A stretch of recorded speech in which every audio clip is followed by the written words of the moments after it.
Hi, it's Frank once again. Today I'm going to present a version of the children's song Twinkle Twinkle Little Star in the key of G. This is probably the last time I'm going to use this song, but I really wanted to make sure I used it one more time in a different key because, of course, in the last few videos I've been talking about transposition. Transposition is taking a song or even a fragment of a song from one key and moving it into another by preserving the relationships between the intervals. Recall that intervals, when you align them up in a certain way, also lead to scales. That is to say, when you play them the same way each time, that's actually how we derive major and minor scales as well as other ones. So the same idea of preserving relationships applies to chords, to triads, and therefore also to inversions.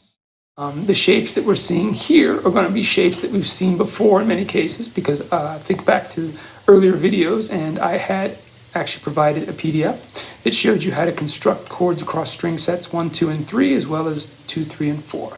So this arrangement is going to make use of those same particular root, first and second inversion triads in those various positions that I used on that PDF, but they're going to be in the key of G. And the main thing there, since we're staying diatonic to this new key, is that the note F is always going to be sharp. That's the one difference. As always, there'll be a PDF of this arrangement in the description for the video, so if you want to visualize it a little more easily, it's sometimes helpful to have that in front of you either during the video or immediately afterward. So here we go, in the key of G now.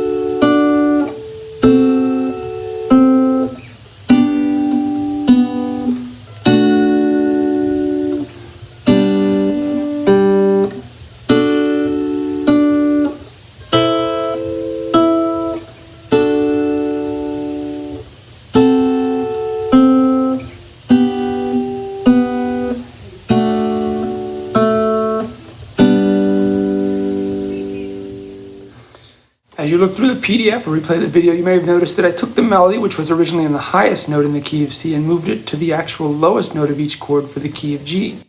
That was a decision just to make it a little bit easier to follow the melody instead of having it really far up on the neck.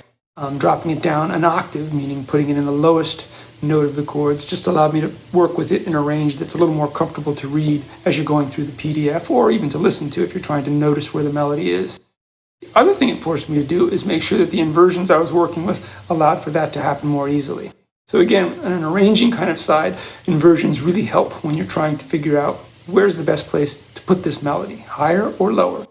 In both cases, the melody was exclusively in one area, the highest note in the key of C, lowest note in the key of G.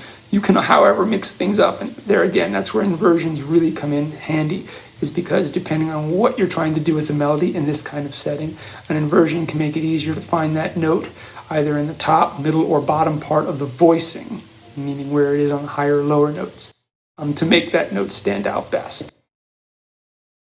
That is the only other thing I wanted to mention about this particular arrangement. Otherwise, it's just using the exact same chord pattern, meaning chord progression, that we had when we were in the key of C.